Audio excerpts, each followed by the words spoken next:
এবার আইডিএলসি জনতার vote.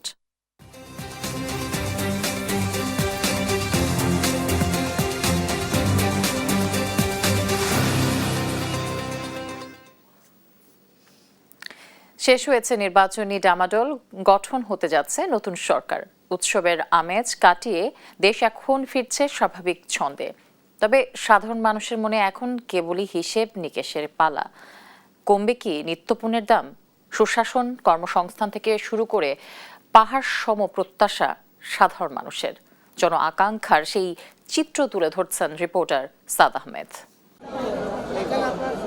Ballot যুদ্ধের পর প্রতিশ্রুতি বাস্তবায়নের অপেক্ষায় ভোটাররা। প্রাপ্তির খাতা পূর্ণ হোক এমনটি চাওয়া।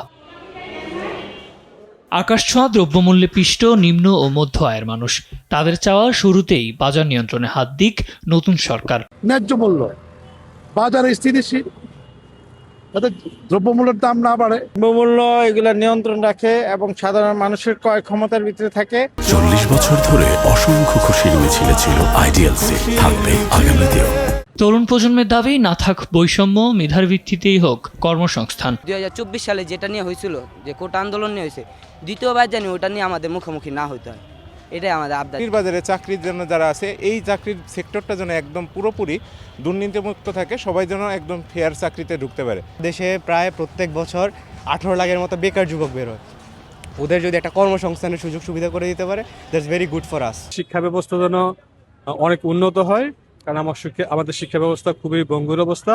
সুশাসন প্রতিষ্ঠা আর দুর্নীতির মূলোৎপাটন সাধারণের এই দুইয়ের আকাঙ্ক্ষা দীর্ঘদিনের। পাশাপাশি সরকারি সেবার মান বাড়ানোর দাবিও তাদের।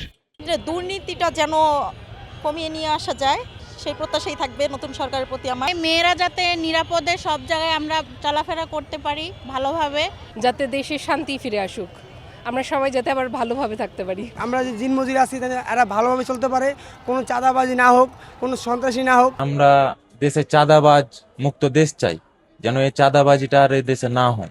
সচরাচর প্রতিশ্রুতির সঙ্গে প্রত্যাশার অমিল দেখে আসছে দেশের মানুষ। তবে নতুন বাস্তবতায় এবার নতুন ভোরের অপেক্ষায় তারা। সাদ আহমেদ, দেশ টিভি, ঢাকা।